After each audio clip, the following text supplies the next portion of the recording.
Allez, bonjour, la suite en vidéo de ce chapitre sur l'histoire des temps forts de la vie rurale et des systèmes agraires. Donc nous en étions à la 7e partie, le monde rural du 20e au 21e siècle. Donc là c'est l'histoire très récente et donc nous sommes sur une lente et progressive modernisation. Donc c'est la période entre 1890 et 1914.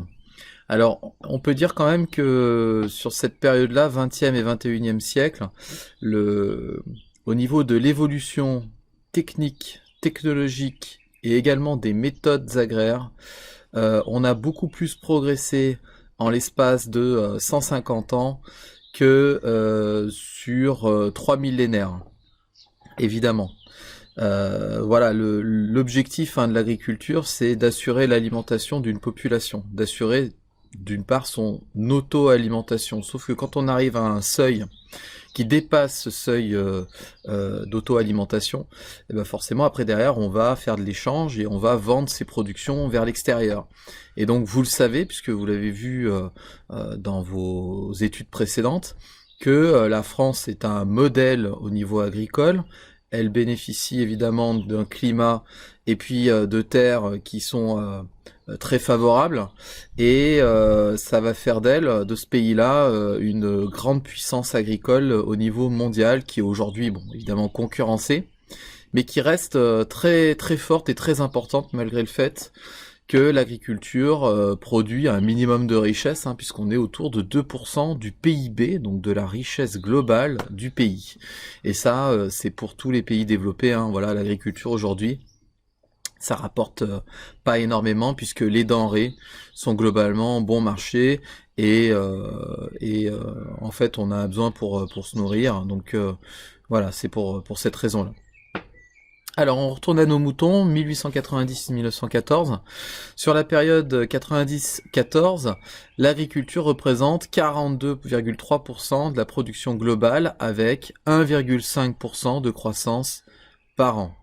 Donc là, sur la production globale du pays, 42,3%, c'est important, mais bon bah voilà, après au cours du XXe siècle, le développement de l'industrie et du tertiaire, donc forcément ça va diminuer. Traditionnelle, immobile et diverse, la France rurale garde un poids économique important. Face à la concurrence, des barrières douanières ont été mises en place dès 1892. Donc on va essayer de protéger l'agriculture, on met en place des barrières douanières. Le morcellement des terres et l'insuffisance de l'enseignement agricole ralentissent la modernisation. La mécanisation reste lente. En 1892, on recense 234 000 batteuses, 52 000 semoirs, 39 000 faucheuses et 23 400 moissonneuses. Donc ces matériaux-là, ces équipements-là, arrivent petit à petit dans les campagnes, mais évidemment comme ça coûte cher, on a du mal à tous s'en acheter. Tous les agriculteurs n'ont pas forcément l'outillage nécessaire, et puis il n'y a pas le fonctionnement en coopérative, puisqu'aujourd'hui la plupart des agriculteurs ne possèdent pas tout le matériel, mais vont le louer à des coopératives pour pouvoir faire ce qu'ils ont à faire sur certains temps donnés. Par exemple, une moissonneuse-batteuse, ça vaut pas forcément le coup d'investir dans une moissonneuse-batteuse pour un paysan, puisqu'il va l'utiliser une fois à 2 fois dans l'année. Donc il va préférer la louer. Ça, à l'époque, ça n'existe pas. Vers 1910, le nombre de machines s'accroît, car les cultivateurs préfèrent se mécaniser afin de remplacer la main-d'œuvre des journaliers agricoles qui se raréfient et qui coûtent cher. Donc les journaliers agricoles, c'est ceux qui travaillent à la journée. Ils sont de moins en moins nombreux parce qu'ils partent en ville pour travailler dans les usines. Donc forcément, on manque de main-d'œuvre, donc on va acheter de l'équipement agricole. Et l'État va favoriser cet achat-là, en donnant des subventions, des prêts pour les agriculteurs pour qu'ils s'équipent. La consommation d'engrais chimiques, bien qu'ayant été multipliée par 7, reste inférieure à celle de beaucoup d'autres pays.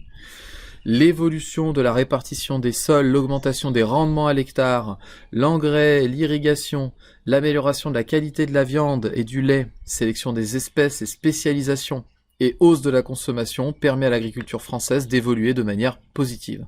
Donc là, on va mettre en place des méthodes, des outils, un enseignement agricole qui va permettre en fait aux agriculteurs de mieux se former et puis de produire davantage, voilà, avec leurs moyens. Certaines régions se spécialisent dans la culture. Voilà, donc on va préférer par exemple le blé dans le bassin parisien, ou dans un type d'élevage aussi, donc la vache normande dans la région de Normandie, et puis la charolaise dans le Charolais. Hein, le Charolais c'est en Haute-Loire, donc là, en Haute-Loire et dans l'Allier. Donc là vous avez en fait des animaux en fait qui vont être typiques de certaines régions.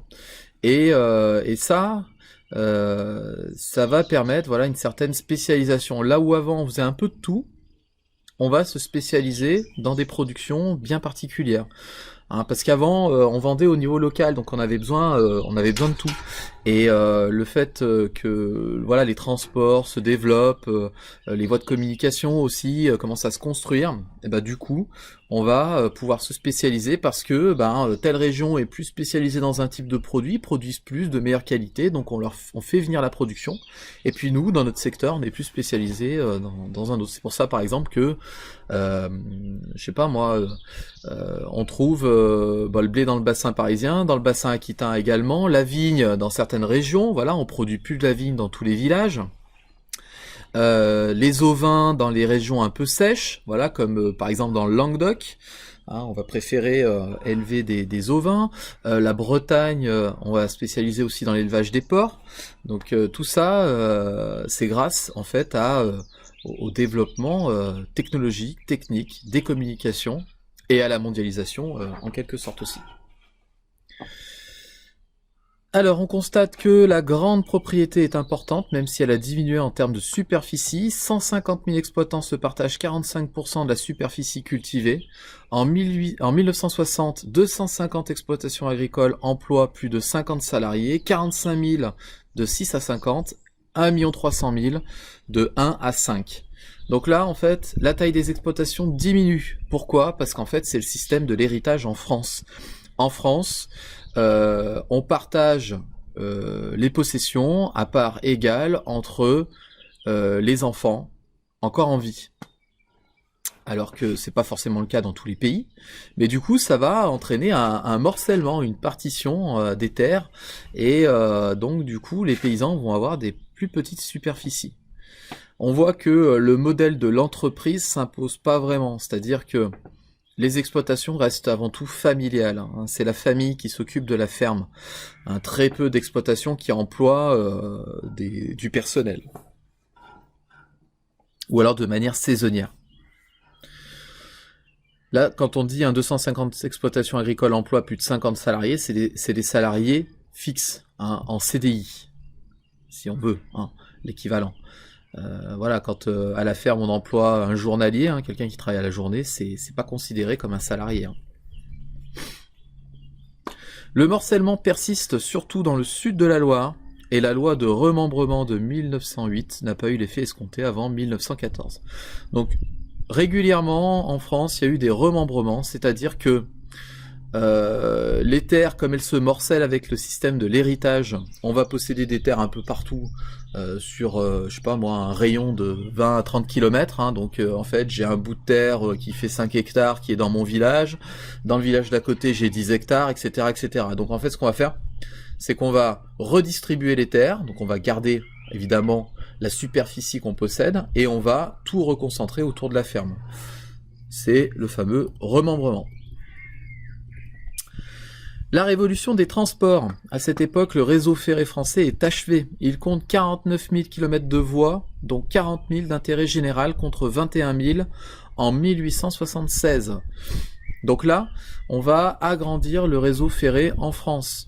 Le réseau français est l'un des plus denses d'Europe. Dense, ça veut dire que il est très concentré. Il y a énormément de lignes de chemin de fer. Des lignes de montagne ont été construites, de petites lignes sont d'intérêt local et peu rentables. Donc là, en fait, on est à une époque où on a une gare dans tous les villages de France, ou quasi. Voilà, parce que c'est le moyen de transport le plus rapide, hein, il va à environ 50 km/h, 50 à 60 km/h, c'est le plus rapide, c'est celui qu'on utilise, on va dire, qui est le plus populaire, voilà, qui coûte quand même relativement peu, et du coup on l'utilise énormément pour se déplacer. Le chemin de fer fait gagner beaucoup d'argent, ce qui n'est pas forcément le cas aujourd'hui. Bref, on va passer à la SNCF. 2 milliards de recettes, 2 milliards de francs de recettes contre 1 250 000 francs de dépenses. Donc vous imaginez bien la différence entre 2 milliards et 1 million. C'est énorme. Et c'est extrêmement rentable, quoi. Voilà. Il y a énormément de compagnies de chemin de fer qui essaient de poindre le bout de leur nez. Le chemin de fer français transporte 18 millions de tonnes de marchandises, soit 4 fois plus qu'en 1875. Les tarifs sont avantageux, 5 centimes la tonne au kilomètre. Donc on utilise beaucoup de chemin de fer pour transporter la marchandise. Voilà, plutôt que de le déplacer en charrette, c'est très très long. Ça use la force animale, donc voilà, les chevaux ils peuvent pas parcourir des centaines de kilomètres comme ça, donc le chemin de fer lui il peut le faire. Les progrès techniques ont permis d'augmenter la vitesse 90 à 100 km/h et de franchir tous les obstacles. Donc on construit des viaducs et des tunnels. Donc le viaduc de Garabi, le tunnel de Saint-Plon, 19,6 km sous les Alpes, c'est une prouesse que de réussir de tels chefs-d'œuvre architecturaux. Voilà. Le viaduc de Garabi, vous pouvez le voir, si quand vous descendez dans le sud, au lieu de passer par la 7, vous prenez le centre, l'autoroute du centre, la 75, et ben vous le voyez, le viaduc de Garabi, il est sur cette autoroute-là. Il est, voilà, c'est un immense pont, avec des piliers, il n'est pas suspendu, et fait de métal. Véritable industrie, le chemin de fer emploie 300 000 personnes environ et dispose de 14 000 locomotives et 42 000 wagons. Il est devenu un élément primordial de l'économie nationale. Le réseau routier compte en 1912 38 000 km de route nationale, donc vous voyez il y a moins de kilomètres de route nationale que de chemin de fer, et 538 000 chemins. Alors quand on dit chemin, c'est des routes en terre battue. 3 500 000 bicyclettes circulent en 1914 et 108 000 automobilistes contre 300 en 1895 et 3 000 en 1900. Donc on voit le développement de la voiture, mais c'est pas encore quand même quelque chose de très répandu parce que ça coûte très très cher. Les caractéristiques de la population française, alors la stagnation démographique se précise durant la période, c'est-à-dire qu'il y a peu d'augmentation de la population, elle est faible cette augmentation, 39 600 000 habitants en 1914, soit 2 millions de plus qu'en 1881. Donc en 30 ans, on a pris 2 millions d'habitants, ce qui n'est pas énorme. Voilà, aujourd'hui, en 30 ans, on a pris 5 millions d'habitants par exemple.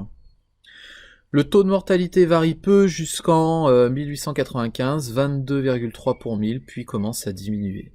Le taux de natalité s'affaiblit, 19 pour 1000 en 1911. Le morcellement des terres incite beaucoup de paysans à laisser leur héritage à un fils unique. Donc en fait, dans la famille, on va s'arranger, c'est-à-dire que le fils aîné va garder la ferme et les autres vont soit travailler pour la ferme et toucher en héritage de l'argent, voilà, ou alors faire complètement autre chose et partir à la ville pour travailler. L'exode rural progresse sur le même rythme que dans les périodes précédentes. La population urbaine, 44,2% en 1911 dans les villes de plus de 2000 habitants, a gagné 10% environ depuis 1880. Donc là, on arrive au point de bascule, quasiment, entre le rural et l'urbain. Voilà, la population va progressivement devenir de plus en plus urbaine et de moins en moins rurale. L'exode rural affecte les régions montagneuses du Massif central, des Alpes du Sud, les bordures orientales et méridionales du bassin parisien, l'Aquitaine et plus généralement les pays du sud de la Loire. Donc là, de moins en moins de monde sur ces territoires-là. 1910-1911, le rural représente 59% de la population totale, 42% de la population active. D'accord, 42% de la population active travaille dans le milieu agricole, 35% du revenu national. Donc on voit, ça diminue progressivement, on passe de presque 50% à 35% et ça va baisser progressivement, avec le développement de l'industrie tout d'abord, puis avec le développement du tertiaire. Il existe une variété de structures et une inégalité de développement économique suivant les régions. Petit D, entre permanence et évolution, 1914-1940. Donc on est dans la période de la Première Guerre mondiale et de l'entre-deux-guerres. Alors, donc du coup, dans les campagnes, la propriété du sol prenait des formes très diverses, depuis les grands domaines aristocratiques bourgeois qui se maintenaient dans certaines régions, jusqu'à la petite et moyenne propriété familiale en faire-valoir direct. Ce dernier type d'exploitation était encouragé par la Troisième République qui voyait un facteur d'équilibre et de paix sociale, puisque la terre appartenait à ceux qui la travaillaient. La propriété familiale typique comprenait de 10 à 50 hectares, un quart des exploitants métayers dont le nombre baissait, et surtout fermiers étaient locataires du sol. Donc, en faire valoir direct, c'est-à-dire que ce que l'on produit sur ces terres, on le garde pour soi et on le revend. Voilà, parce qu'avant, il existait quand même des contrats entre des fermiers et des propriétaires, toujours avec le fameux bail d'une vingtaine d'années, un petit peu moins, où le locataire, en fait, reversait en plus d'un loyer une partie de sa production. Donc ce qui faisait qu'on avait quand même des agriculteurs qui étaient pas très très riches, qui arrivaient difficilement à faire évoluer leurs conditions. Là, le faire valoir direct, donc on possède tout ce qu'on produit et on peut le revendre. On n'a que le loyer à payer, ce qui est plutôt intéressant. Voilà. L'organisation de la profession progressait grâce à diverses institutions qui aidaient et défendaient les ruraux. Donc je vous ai mis quelques institutions. Voilà, l'Office national de crédit agricole, qui deviendra le Crédit agricole, qui fonctionnait comme une banque de dépôt et une caisse de prêt. Donc on prêtait de l'argent pour acheter du matériel notamment. Les coopératives en nombre croissant facilitaient l'accomplissement des travaux ainsi que la transformation et la vente des produits. Donc aujourd'hui des coopératives, il en existe énormément, coopératives laitières, coopératives viticoles, et donc on vend sa production à la coopérative qui ensuite se charge en fait de la distribution dans les magasins, tout ça. Voilà. Donc en fait, le fermier ne s'occupe plus que de sa production et il sait que derrière, il va vendre à la coopérative. Et puis la coopérative aussi, c'est du matériel. Et donc c'est la possibilité pour un paysan qui adhère à une coopérative de pouvoir récupérer du matériel dont il a besoin que quelques fois dans l'année, ce qui lui évite un trop gros investissement. Les syndicats agricoles également se livrèrent aussi à la coopération grâce à la mise en place des chambres d'agriculture au nombre d'une par département qui transmettaient au gouvernement les souhaits de l'ensemble des paysans. Donc eux, ils représentent les paysans au niveau des institutions gouvernementales, on va dire. Voilà. Et locales, puisque au niveau des départements, tout ça, les syndicats agricoles ont un poids assez important. Les profits réalisés pendant la guerre et l'inflation permirent à de nombreux paysans d'acheter de la terre et d'améliorer leur vie quotidienne. La consommation de viande, de café, de riz, de chocolat augmente. Les vêtements urbains, l'ameublement moderne, la radio s'imposèrent de plus en plus. Donc les campagnes se modernisent. Électricité, la radio, quand la télévision va apparaître, également la télévision, et puis l'habillement aussi, voilà, ils sont plus habillés comme des ploucs, ils s'habillent de manière normale et distinguée, comme des gens de la ville. Je rigole, bien entendu, je dis pas qu'ils étaient habillés comme des ploucs, mais voilà, ils étaient en tenue pour pouvoir travailler à l'extérieur, donc les gens de la ville les considéraient comme des ploucs. Bref. Ensuite... l'ouverture sur l'extérieur s'affirma grâce à l'ouverture de nouvelles routes et au succès de la bicyclette. Si l'alimentation en eau courante prit du retard, l'électrification des campagnes fut pratiquement achevée en 1938. Ça fait pas 100 ans qu'il y a l'électricité partout en France. Le travail se modernisa grâce aux engrais et aux machines. Le nombre de tracteurs passa de 2500 en 1919 à 27 000 en 1929. Donc belle augmentation également. Ça c'est grâce aux prêts des banques.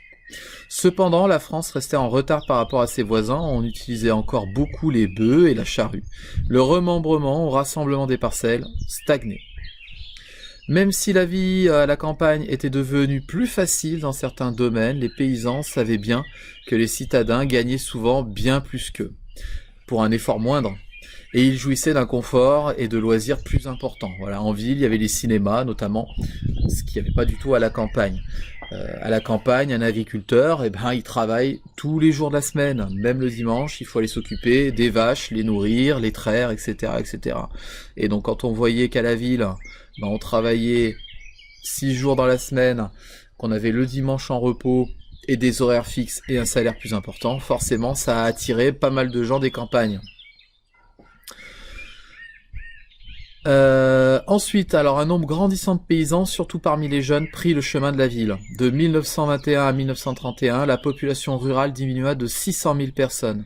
Le dépeuplement et le vieillissement furent particulièrement visibles dans les régions pauvres, notamment les montagnes où les hameaux furent abandonnés et où les friches progressèrent.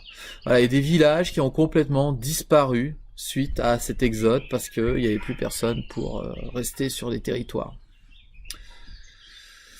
Ce fut dans ce contexte que survint la crise des années 30. Voilà, 1929, vous connaissez tous, le krach boursier de Wall Street, qui, dans un effet domino, va entraîner une crise internationale, une crise économique internationale avec, ça touche d'abord le milieu agricole, effondrement des prix agricoles, donc les revenus des paysans diminuent fortement, et les paysans étaient ceux qui étaient les plus touchés.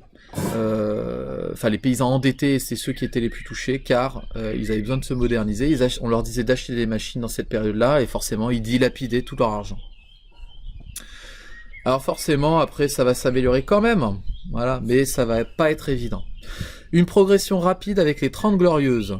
1945-1974, cette période est marquée par une modernisation rapide des infrastructures de la production.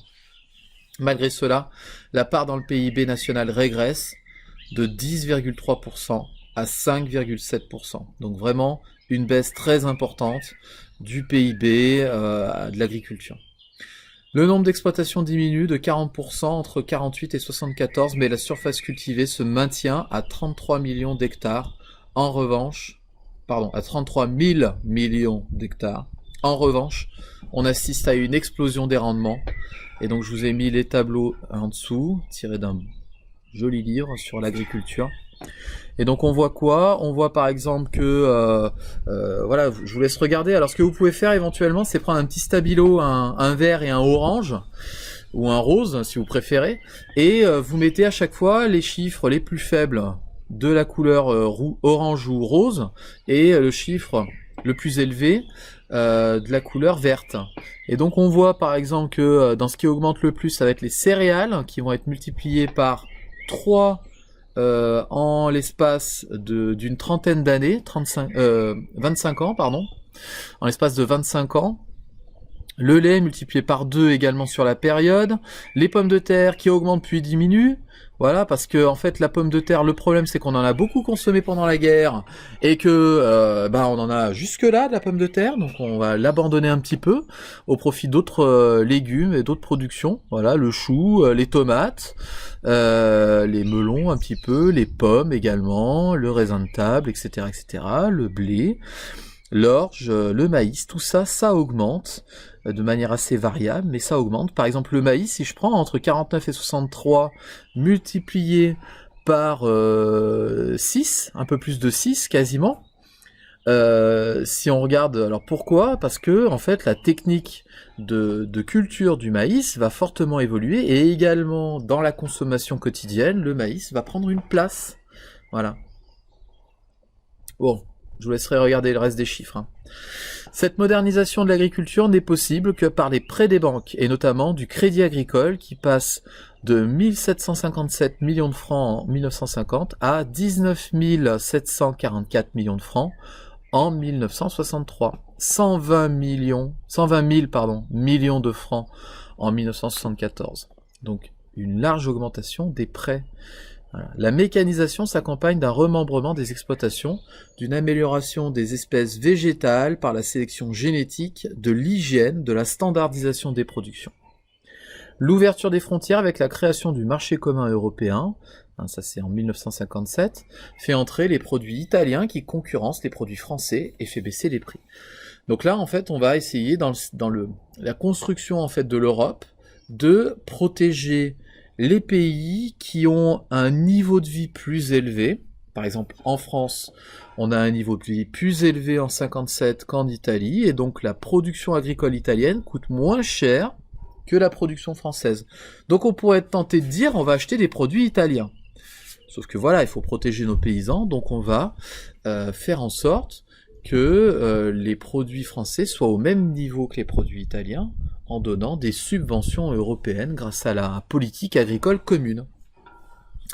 Cet endettement et la surproduction provoquent l'effondrement des prix et des manifestations lors desquelles les paysans jettent les surplus sur les pavés des villes.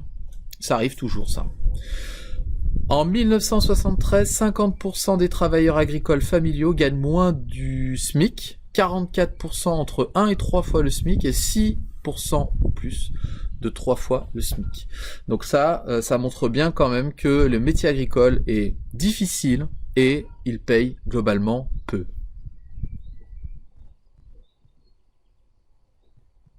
Donc là en dessous vous avez oui effectivement la part des actifs. Voilà, et on voit que le nombre d'agriculteurs ne cesse de diminuer, de même que les salariés agricoles diminuent. Là où il a représenté 15%, ça dégringole sur la période à 10%. La part de l'agriculture dans le PIB passe de 3,3 millions de francs en 1965 à 50,5 milliards de francs en 1973. Les infrastructures de transport se transforment au rythme de la croissance de l'agriculture, avec notamment l'électrification des chemins de fer. Donc on avait 3810 km de voies électrifiées en 49, 9330 en 74. L'État intervient à différentes reprises avec la LOA, Loi d'orientation agricole, créée en août 60, qui permet la création de sociétés d'aménagement foncier rural, de fonds d'action sociale pour l'aménagement de structures agricoles et des regroupements agricoles d'exploitation en commun, des GAEC. Voilà, donc on donne des statuts aux entreprises agricoles. Les objectifs sont d'insérer les paysans français dans l'économie, leur assurer un niveau minimum des prix et surtout les encourager à travailler pour l'exportation. Voilà, on a assuré depuis très longtemps l'autosuffisance alimentaire, donc on veut vendre les surplus à l'extérieur. L'Europe prend la destinée de l'agriculture de 74 à aujourd'hui. Alors l'agriculture française dépend de plus en plus de la Commission européenne qui impose des règles de plus en plus contraignantes à partir de 1984. En Europe, la loi européenne au niveau agricole est supérieure à la loi nationale. C'est-à-dire que, imaginons, crise économique, les agriculteurs arrivent plus à vendre leur production, c'est le gros bazar, les prix s'effondrent. Ben là, la France, l'État français ne peut pas donner des aides aux agriculteurs sans demander l'autorisation à l'Europe. Voilà, donc ça, par exemple, une année, l'État voulait aider les pêcheurs qui étaient en grosse difficulté, et l'Europe a dit non, vous n'avez pas le droit, et en plus ils ont donné une amende à l'État français. Ils ont le droit. L'Europe prend la destinée de l'agriculture, donc toujours dans ce paragraphe-là, la réforme de la PAC en 92 modifie l'organisation des aides et des prix. Les aides sont versées directement à l'exploitant, le prix des céréales est réduit de 35%, la viande bovine également avec une aide compensatoire. En 1990, les agriculteurs français touchent 2,5 milliards d'euros. En 2000, ils en touchent 7 milliards. Et 8 milliards en 2005 de la part de l'Europe. Donc ça fait énormément d'argent, énormément d'aides. Mais bon, on a réduit les prix de 35%, donc forcément derrière, faut quand même compenser. Entre 89 et 2005, la surface cultivée passe de 30,6 millions d'hectares à 26,6 millions d'hectares, moins 9,5%. Alors pourquoi à votre avis? Tic-tac, tic-tac. Eh bien tout simplement parce que les gens construisent des maisons. Voilà, c'est le foncier. La pression foncière, donc on va vendre des terres agricoles pour construire des maisons, des immeubles et de l'habitat, quoi. Voilà, des grandes surfaces aussi, des commerces, etc., etc. Donc ça fait diminuer la surface agricole. Le nombre d'exploitations passe de 1 14 000 en 90 à 590 000 en 2003. Donc en l'espace de 13 ans, on divise par 2 le nombre d'entreprises agricoles. Une ferme peut vivre avec 50 à 60 hectares, voilà, pas moins. Hein, c'est-à-dire que même aujourd'hui, on est plutôt autour des 70-80 hectares. Il faut toujours plus de terre pour pouvoir vivre de son activité. Les revenus des agriculteurs n'incitent pas à l'installation, ils désertent les campagnes. Les aléas climatiques s'ajoutent à la rareté de la main-d'œuvre. On le voit bien, il y a la sécheresse. Voilà, les étés sont de plus en plus chauds à cause du dérèglement climatique et forcément, ça pose problème. Les périodes de grands travaux agricoles signifient souvent une augmentation considérable du temps de travail. De 90 à aujourd'hui, l'agriculture décline face à la concurrence de plus en plus forte des pays étrangers. Espagne, Italie, Israël, Maroc, tous ces pays-là produisent énormément de légumes, par exemple, et inondent nos étalages. Aujourd'hui, avec la diminution et la fin annoncée des quotas pour 2015, les agriculteurs se tournent de plus en plus vers la qualité des produits, plutôt que la quantité, même si c'est un mouvement minoritaire.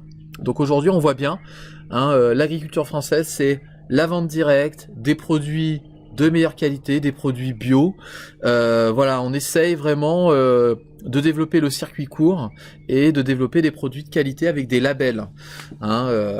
C'est important pour pouvoir vivre aujourd'hui de l'agriculture et aussi de se diversifier, de créer par exemple des animations autour de l'agriculture, des fermes pédagogiques, des visites à la ferme, toutes ces choses-là.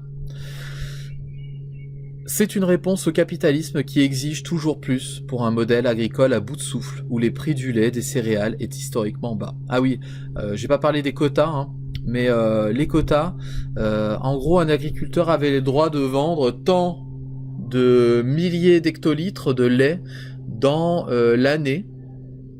S'il dépassait, il était obligé de balancer sa production. Et donc en 2015, on a arrêté avec les quotas. C'est vrai que c'était une aberration, mais ça a entraîné aussi une baisse des produits, une baisse des prix des produits, parce que plus on produit, moins c'est cher. En conclusion, le monde rural s'est construit avec une progression lente. La diversité des cultures et des territoires font la spécificité de la France. Un pays assis sur des traditions et des productions locales et sur des terroirs bien identifiés qui font du pays la première puissance agricole d'Europe. La sauvegarde de ce patrimoine est l'objet de luttes permanentes entre les agriculteurs et leurs syndicats contre la volonté d'homogénéisation de Bruxelles. Bruxelles, c'est l'Europe. Lutte contre la malbouffe de la Confédération Générale Paysanne, de José Bové, destruction de production provenant de l'étranger et de certaines administrations par la FNSEA. La FNSEA, c'est le syndicat agricole majoritaire. Voilà, donc on a terminé avec ce chapitre. On passera à autre chose la semaine prochaine. Voilà, j'espère que ça vous a plu, que ça vous a appris à mieux connaître notre territoire au niveau de son agriculture. Passez une excellente fin de semaine et un très bon week-end. Au revoir.